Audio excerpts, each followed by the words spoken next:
Hi, this is Ellen Silva. I'm here today to show you how to work the pickup and setup for the collar for my design, the Sylvan Gansey.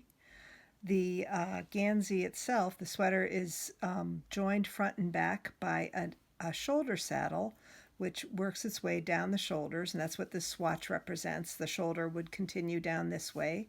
The beige stitches here are representing the back stitches of the sweater and the front stitches of the sweater. And you can see how the shoulder saddle connects the front to the back. There are these neck gussets that provide a little extra shaping.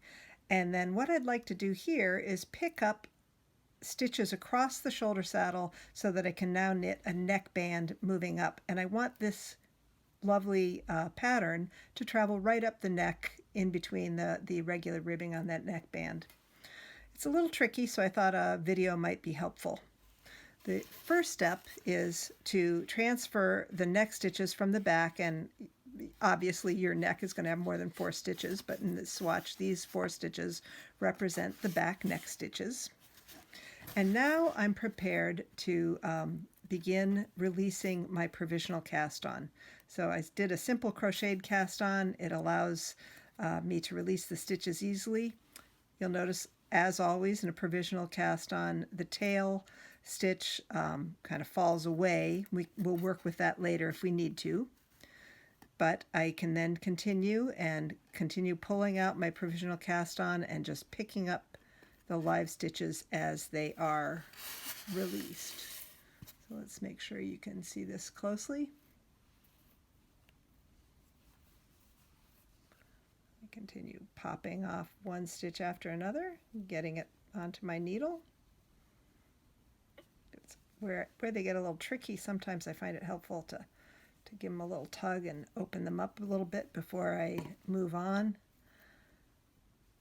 But one stitch at a time, I am able to get them in place. And here in that first row I had a decrease, so those two are very close together.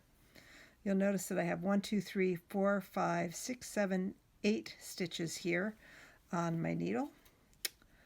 But interestingly, that represents 9 stitches. There were 8 in the neck gusset and then a purl stitch, so it's actually 8.5 stitches that I've got here.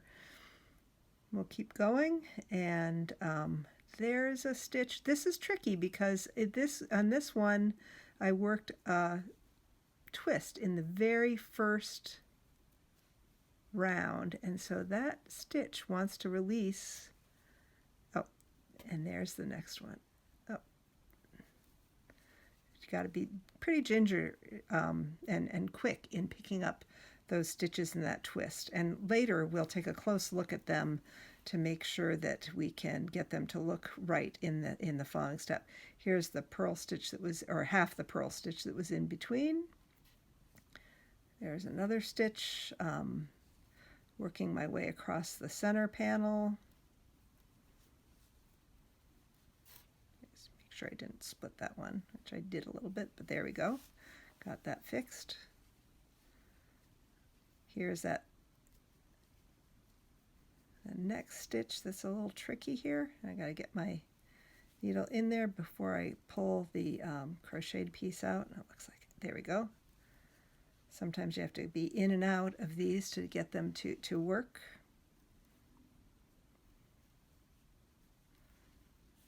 Just do it slowly, pick them up one at a time, and you'll be able to make it. You can see where, when you need to, you can separate out the stitch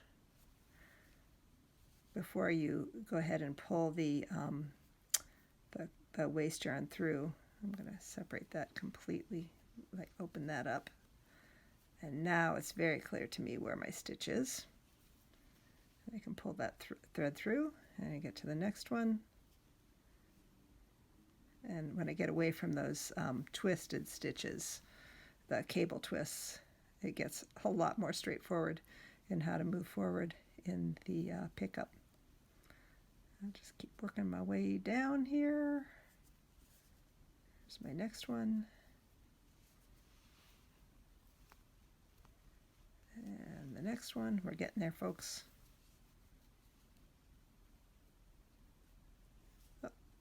almost picked up in a row below. Just takes careful examination and patience.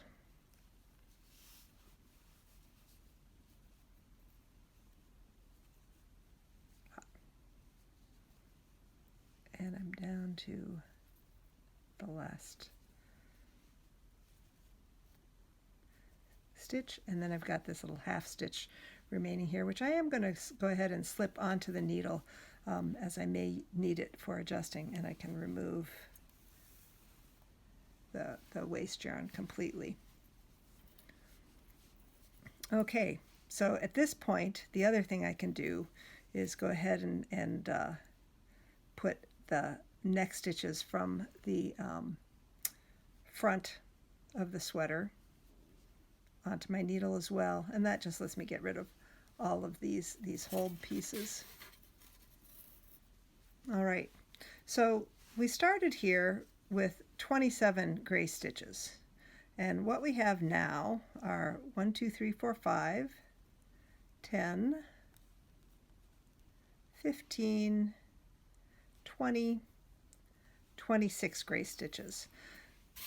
Because I would like 27 stitches, I want 8 stitches on each side of my central design, I'm going to be able to use this tail to create another stitch. And I'll just do that when I work across. I'll put the tail over and I'll work into it as though it's a yarn over, and that's how I can create my next stitch.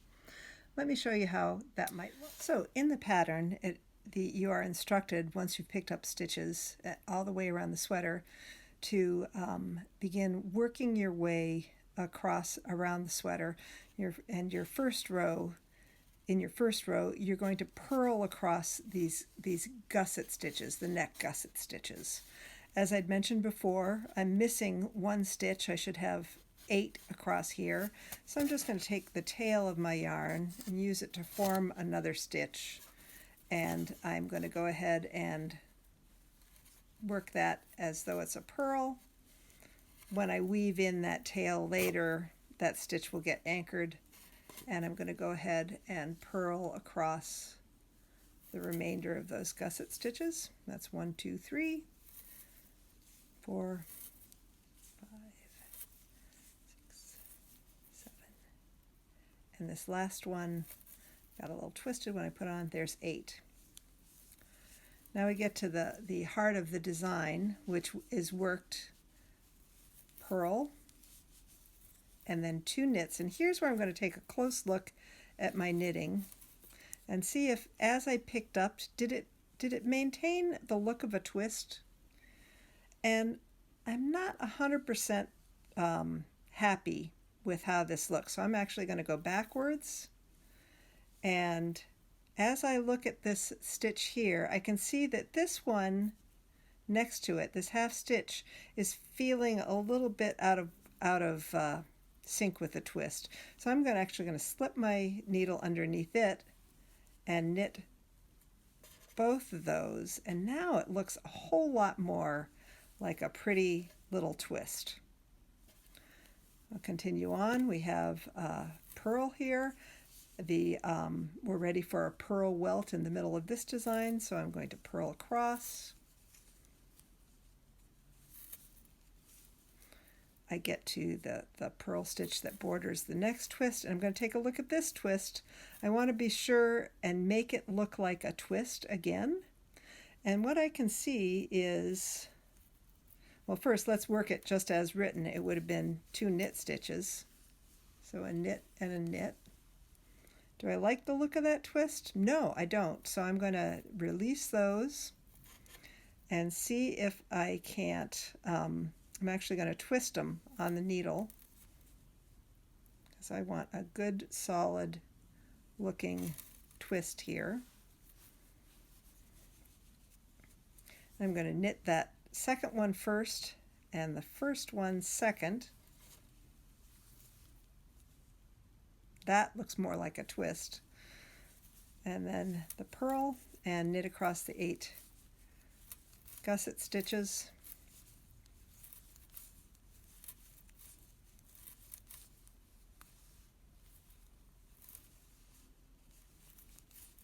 and I can work right on into the other side of the sweater. Let's take a look at what we've got.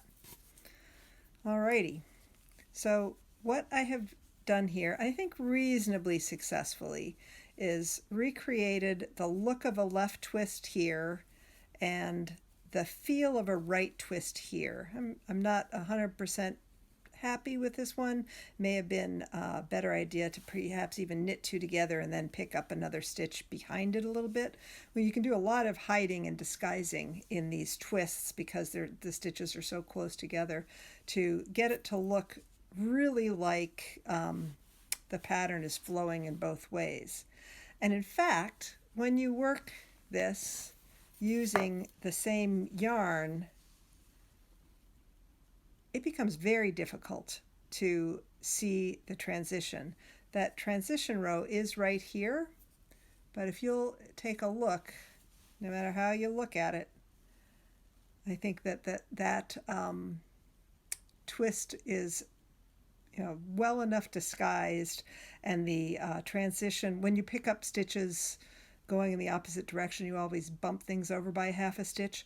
But that's pretty well masked, partly because we've immediately started the next row with a purl welt, and that helps hide things quite a bit. I'll also show you how that looks in the original sweater for the design. This was a prototype, so it's a little bit different than the current design, but in fact, that join is right here. And again, because you have a purl welt and because you can hide twists or hide adjusted stitches right in those twists, when you look at it, you don't even have to be on a galloping horse, but when you look at it from any sort of distance at all, it all blends together and makes a very effective join and lets the design travel up the collar just as we wanted, and it's a really attractive finish to the Sylvan Gansey. Thanks for listening. I hope this helped. Bye-bye.